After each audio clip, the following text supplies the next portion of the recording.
Oke, kali ini kita akan coba untuk mendemokan tentang Garuba. Jadi kita akan coba untuk bikin satu project sederhana menggunakan Garuba. Kemudian kita akan bikin sebuah aplikasi. Nanti akan ada kapabilitas CRUD ya, dan kita akan membuat eh, satu program untuk memanipulasi buku, gitu ya. Jadi nanti ada entitas buku yang terdiri dari dua kolom, title dan author. Di akhir dari demo ini, kita akan coba untuk membuat sebuah microservices dan coba untuk deploy di Kubernetes. Oke, ya, kita langsung mulai aja. Mulai dari yang pertama, kita akan coba untuk bikin sebuah Garuba project. Oke, untuk membuat sebuah Garuba project, teman-teman perlu membuat sebuah directory terlebih dahulu. Jadi kalau di contoh saya buat sebuah directory dengan nama example. Oke, kemudian saya masuk ke dalam directory example tersebut. Kemudian saya perlu menjalankan perintah init.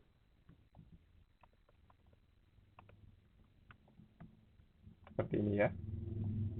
Oke, uh, kita bisa pakai P atau pakai please, sama aja. Oke, saya pakai P aja. Oke, sudah selesai. Nah, saat teman-teman selesai membuat sebuah project Garuba, maka kita bisa lihat akan ada beberapa file yang dibuat.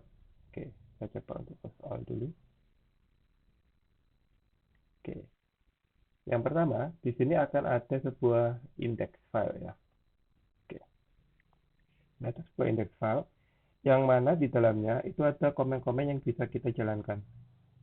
Jadi ada prepare, migrate, test, start, dan seterusnya. Oke, saat ini semuanya masih kosong. Jadi ini belum ada dependencies-nya, belum ada aksi yang dijalankan di sini. Oke, kita bisa ignore ini dulu untuk sementara. Kita akan lanjutkan ke checklist berikutnya. Oke, kita sudah selesai untuk membuat Garuba project. Nah, eh, saatnya kita membuat sebuah aplikasi. Aplikasi kita nanti akan terdiri dari sebuah modul dengan nama library, kemudian akan ada entitas buku, dan kemudian di dalamnya akan ada dua kolom, title dan author ya. Oke, yang perlu kita lakukan di sini saya bisa pakai perintah add fresh app group. Oke, ada beberapa cara untuk membuat ini. Bisa kita bikin aplikasinya mulai dari awal, kemudian kita tambahkan modul, atau kita langsung bisa bikin seperti ini.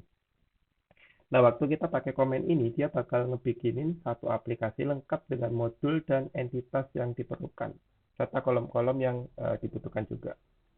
Oke, kita langsung coba saja. Oke, di sini ada minus I ya. Minus I itu artinya dia interaktif, jadi dia akan tanya seperti ini. Karena kita tidak punya value file tambahan, kita pilih no. Karena kita tidak punya environment tambahan, kita pilih no juga. Nah, lokasi dari aplikasinya kita bisa pilih. Nah, saya ingin letakkan aplikasi ini di folder yang namanya fast app ya. Oke. Nama dari aplikasi kita bisa kosongin saja, karena nanti dia akan disesuaikan berdasarkan lokasinya. Oke, sisanya juga kita biarkan kosong. Oke, untuk modul name ini kita harus isi. Kita bakal punya modul dengan nama library. Oke, entitas yang kita punya nanti namanya buku, books. Oke ya. Kemudian di sini kita diminta untuk menuliskan daftar kolomnya dalam bentuk JSON. Jadi saya tulis title dan author. Oke, ya kita bisa coba untuk jalankan.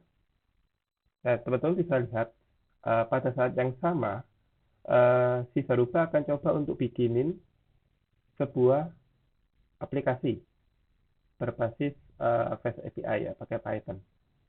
Nah, ini aplikasinya. Sudah ada modulnya. Oke, ini dia barusan tambahin entitas buku. Oke, codingnya kurang lebih seperti ini. Oke, ini yang dia generate. Jadi di sini dia pakai satu fitur yang namanya feature flag ya. Jadi teman-teman bisa mengaktifkan library module ini dengan cara mengatur environment variabelnya app enable library module dengan isi 1 atau 0. Oke. Kita bisa cek lagi selain ini, selain kode aplikasinya, si Saruba juga akan bikinin satu Saruba task. Oke, dengan nama yang sama, Fast App, yang di dalamnya ada beberapa file untuk ngejalanin Fast App-nya ya, untuk ngejalanin dan mengelola. Jadi kita bisa lihat di sini.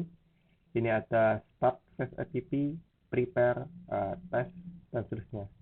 Nah, yang menarik adalah di sini, kalau teman-teman perhatikan lagi di indeks Saruba YAML, nah ini sudah ada perubahan. Jadi di bagian start, ini sekarang ada dependensi tambahan, start Fast App. Jadi teman-teman bisa langsung menjalankan Saruba please start gitu ya, dan start Fast App-nya bakal otomatis jalan. Oke, ini sudah selesai. Oke, kita bisa coba untuk bikin satu migrasi, bikin database migration. Oke, untuk ngebikin database migration, nah ini kita bisa cek bahwa di sini ada satu task ya, yang namanya create Fast App migration. Nah, kita jalankan itu.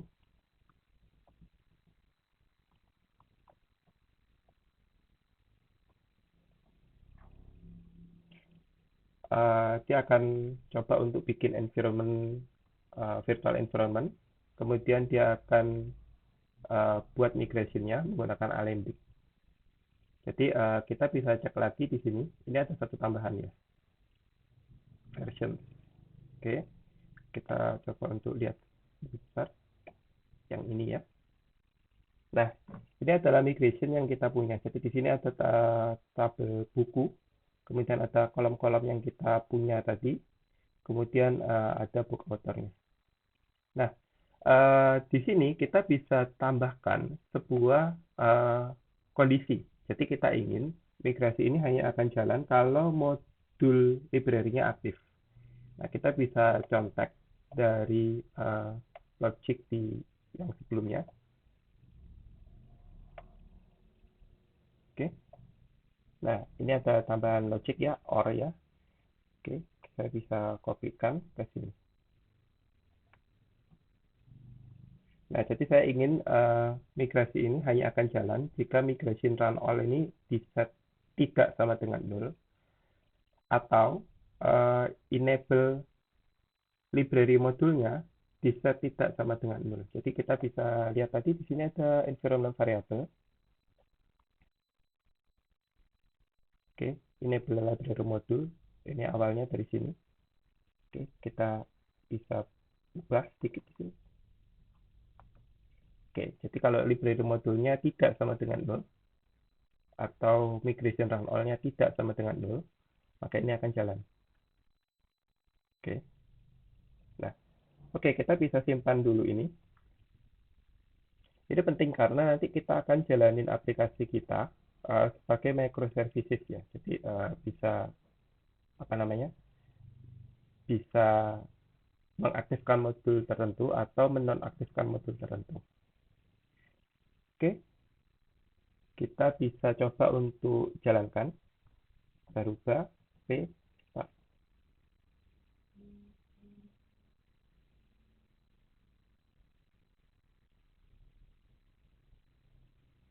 Oke, dia akan coba untuk prepare, install package-package yang diperlukan. Karena sebelumnya sudah diinstal, maka ini bakal lebih cepat ya. Kemudian dia akan melakukan migrasi, kemudian dia akan jalankan aplikasinya. Oke, sekarang sudah jalan, harusnya kita bisa cek. Dia akan jalan di port 3000. Oke, nah secara default Saruba juga akan ngebikinin satu dokumentasi untuk teman-teman ya. Jadi kita bisa cek di sini.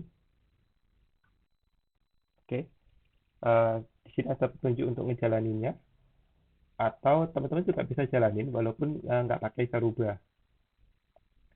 Kemudian ini kita bisa aktifkan, bisa akses via browser dengan user root dan password alchemist. Oke, kita akan coba untuk masuk ke dalam aplikasinya.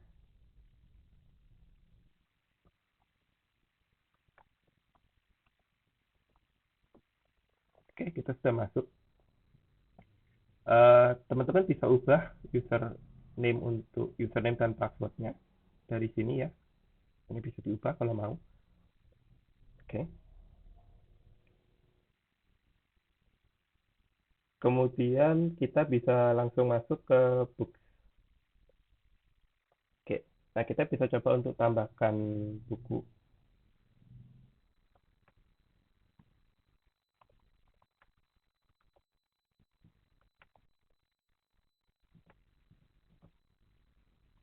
Nah, mungkin sampai di sini teman-teman akan sadar, ini kayaknya saya kurang deh. Selain title dan author, kayaknya butuh tabel lain. Misalnya kita butuh kolom sinopsis, butuh kolom lain ya. Maka apa yang teman-teman lakukan? Oh, teman-teman bisa matikan aplikasi ini. Oke.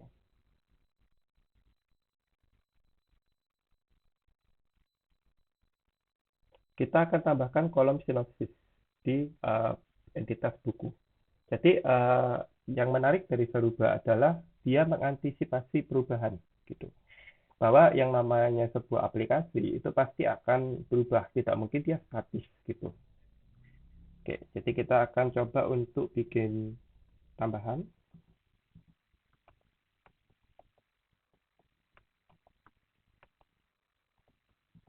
-i. Oke, dia akan tanya apakah kita akan ngeload additional value file. Ya, seperti tadi kita pilihnya tidak, environment juga tidak. Location dari application-nya kita bisa ketikkan app. Oke, ini juga seperti tadi kita bisa pasangin saja. Nah, untuk modul name-nya sama seperti tadi, kita pilih library. Untuk nama entitasnya kita pilih buku. Untuk nama kolomnya, nah ini kita tambahkan sinopsis. Oke.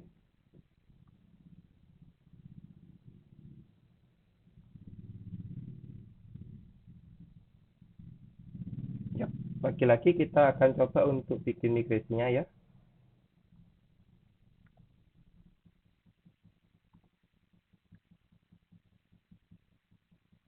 Oke. Nah, sama seperti sebelumnya, kita ingin migrasinya ini hanya akan aktif kalau misalnya modul library-nya ini diaktifkan. Jadi kita bisa cek di sini. Ini bakal ada tambahan yang ini. Oke. Nah, saya akan coba untuk bandingkan dengan yang sebelumnya.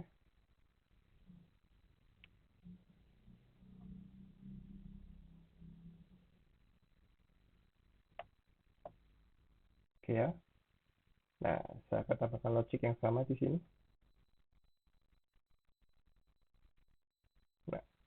Nah, kali ini teman-teman bisa lihat bahwa untuk migrasi yang kedua, oke, ini hanya akan menambahkan satu kolom sinopsis waktu dia di-upgrade dan akan menghapus kolom sinopsis berikut indeksnya kalau dia di downgrade. Oke, pada kenyataannya teman-teman bisa atur kalau misalnya ada perubahan kolom, misalnya nggak mau tipenya string, itu bisa diubah sendiri. Cuman kali ini kita biarkan seperti apa adanya. Oke, nah waktu teman-teman jalankan lagi, karena kita sudah pakai migration, maka skema database-nya itu bakal terupdate. Oh ya, secara default dia akan pakai SQLite ya. Nanti kita akan coba untuk menggunakan database yang lain. Oke.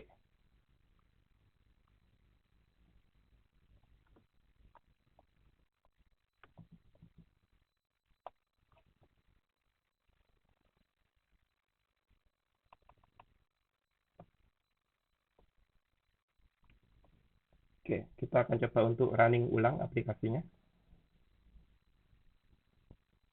Oke, dia akan jalankan migrasi sekali lagi. Oke, dia sudah selesai. Kita bisa checking. Oke, ini network error karena tadi aplikasinya sempat kita matikan. Cek lagi. Oke.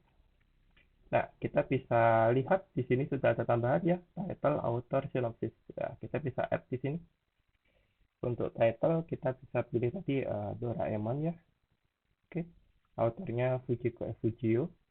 Oke. Stray Cats from the Future ya. Oke, mungkin kita pengen edit sedikit. Helping Nobita. Oke, kita bisa tambahkan buku yang lain. Misalnya title-nya adalah Ninja Hattori. Pengarangnya sama. Ini cerita tentang oke. Nah, ini kita sudah berhasil menambahkan data-data buku ya. Nah, yang menarik lagi di sini, teman-teman akan punya catatan tentang user activity. Oke, ya, jadi ini semuanya tercatat bahwa sebelumnya kita menginsert sebuah user by system, kemudian ini ID user teman-teman, melakukan insert book, update book, kemudian insert book yang kedua. Oke ya, jadi semua historinya tercatat, datanya disimpan dalam format JSON, dan ini nanti bisa dilakukan kalau misalnya ada permasalahan. Oh, ternyata ada data yang seharusnya tidak terhapus, tapi dihapus. Kita bisa dapatkan kembali infonya melalui sini. Atau untuk pengolahan data engineering, kita bisa dapatkan historinya. Oke, mungkin itu untuk kesempatan pertama kita kali ini. Kita akan coba untuk jalankan lagi aplikasinya, tapi kali ini sebagai kontainer. Oke, jadi kita matikan dulu. Nah, kita coba cek. Oke ya, ini masih belum ada kontainer yang running ya di sini. Nah, saya akan coba untuk jalankan aplikasi yang sama sebagai kontainer. Kita rubah p start container. Oke. Nah, waktu saya jalankan ini, si start container itu dia akan menjalankan semua dependensi yang ada. Jadi kalau kita perhatikan index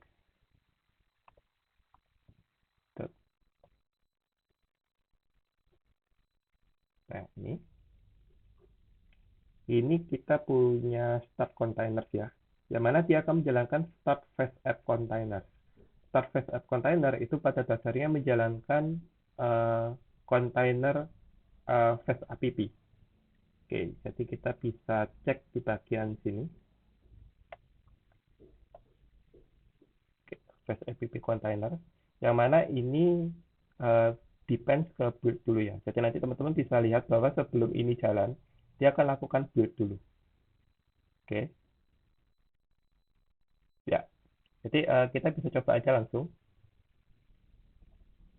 Oke ya, dia akan build dulu. Kemudian dia akan running kontainernya. Jadi dengan menggunakan ngeran pakai Garuba ini, teman-teman tidak perlu khawatir ada step yang terlewatkan gitu. Selama sudah didefinisikan sebelumnya. Oke, ini kita sudah running sebagai kontainer. Kita bisa checking. Oke, ada kontainer.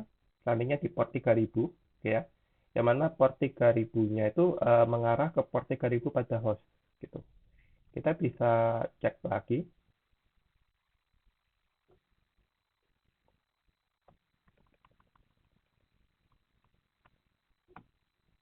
Ya, kita bisa login.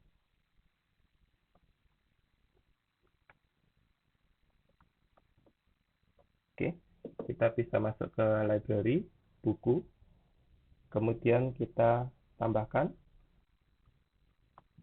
Oke, karena dia running di kontainer, jadi ini beda lagi ya. Jadi database-nya mulai lagi dari awal. Gitu.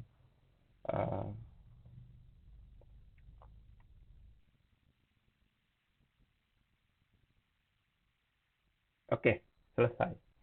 Nah, jadi di sini dia sudah running sebagai kontainer ya. Kalau teman-teman di sini saya pakai Docker Desktop, kita juga bisa lihat lognya ya. Bisa juga pakai perintah Docker log. Nah, semuanya jalan di kontainer. Oke, kontainer ini adalah sebuah building block waktu teman-teman pengen deploy ini uh, ke Kubernetes gitu ya.